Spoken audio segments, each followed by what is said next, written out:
Welcome back, my little friends. Similar to Eid al-Fitr, families come together to celebrate Eid. The elders give gifts or money packets to children, known as Eidi. Visiting friends, families, and neighbors is also an extremely common practice, as all Muslims wish to give their blessings to those they are close to. These traditional celebratory activities are carried out alongside large feasting. The most prominent tradition of Eid al-Adha, and the tradition which gives the festival its translated name of being the festival of sacrifice, is the sacrificing of an animal. The slaughtered animal is usually a cow, camel, goat, sheep, or ram, depending on the region of the world.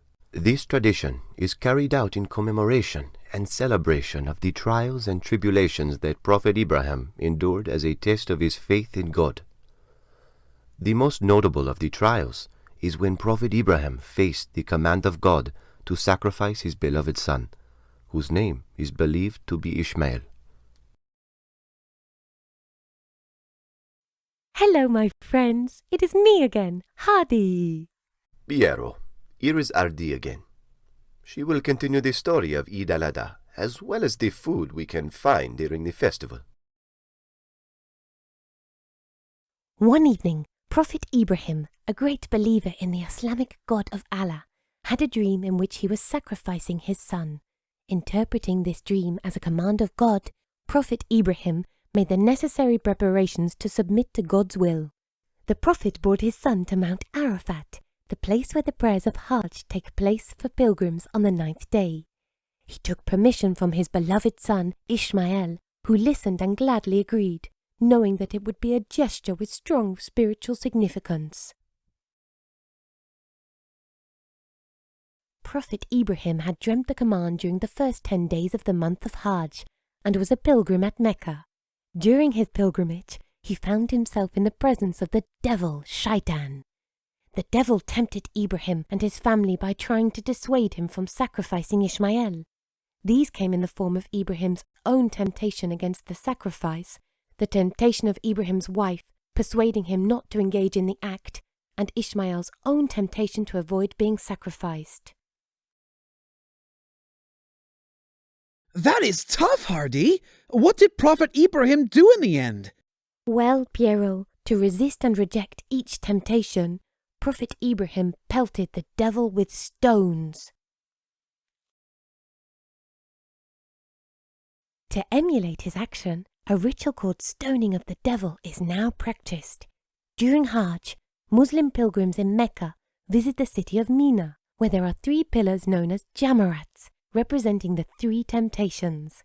On Eid al-Adha, pilgrims strike these large pillars with 7 pebbles.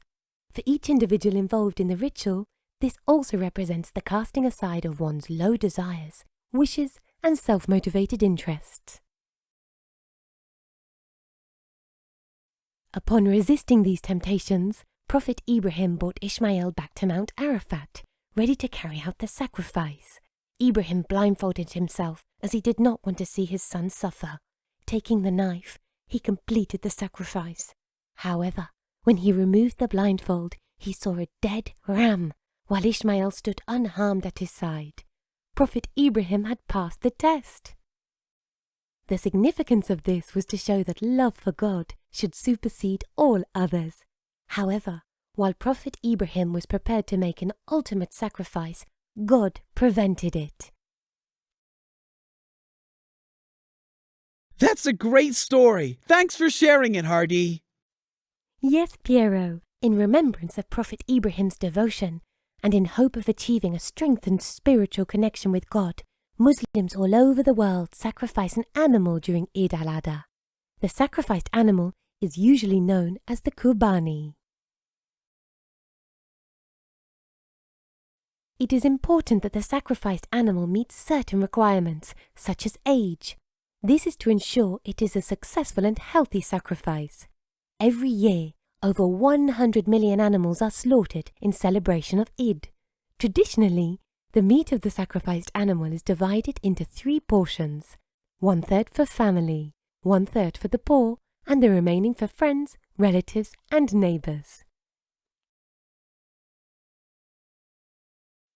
The donation of the meat of the slaughtered animal to the poor practices the zakat, charity pillar of Islam.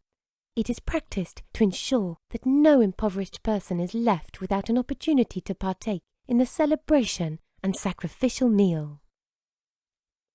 In developed cities and areas in which owning livestock is not common, Muslims usually pay their local mosque a certain fee to slaughter the animal for them. The mosque not only ensures that the animal sacrificed is appropriate, but also helps donate a third of the meat. The rest is collected by the family to be served in their Eid feast. Dishes served during Eid al-Adha are more savoury in comparison to the dishes served at Eid al-Fitr, as the meat from the sacrificed animal is used in the cooking of the main dishes of a number of meals. Dishes served during the feast vary by region, but are generally beef and mutton based. In Turkey, Eid al-Adha is known as Kurban Bayrami, which means the holiday of sacrifice. As a secular nation, the killing of animals is forbidden in cities, and most Muslims pay their local butcheries to help carry out the ritual for them, collecting the meat afterwards. A dish that is extremely popular is kokoreç, grilled lamb and goat intestines with sweetbread or other meat. Kebabs, boneless meat that has been mashed and fried, is another famous dish that locals love to indulge in on this day.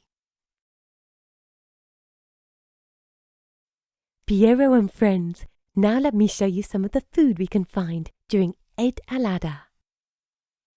This dish is called kofta. It is traditionally prepared meatballs in a spicy red pepper and tomato gravy.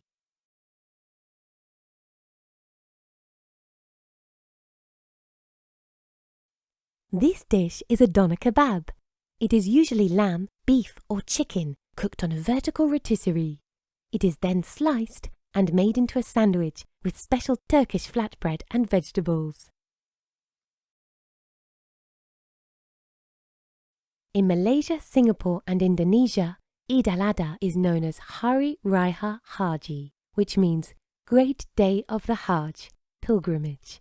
For breakfast, the fried livers of the sacrificed animal is eaten as a delicacy.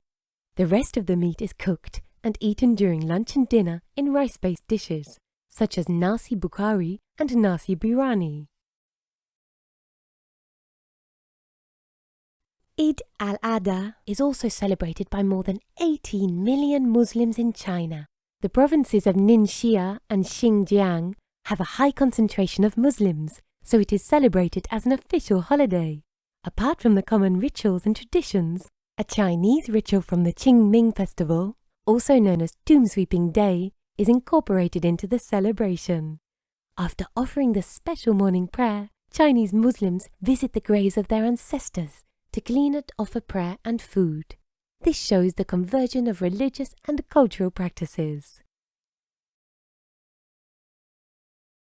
Hardy and Shira, thank you once again for guiding us through this meaningful journey of Eid al-Adha. With pleasure, Piero. Yes, it is my pleasure too, Piero. I am glad to share the stories and practices of these important Islamic festivals. I hope you have enjoyed the journey. What a lovely festival about devotion. I think I too have found something to be devoted to, learning more about cultures and festivals of others. Now, please proceed to the quiz circle. I look forward to you joining me in our next exploration. Goodbye, au revoir, namaste, 再见.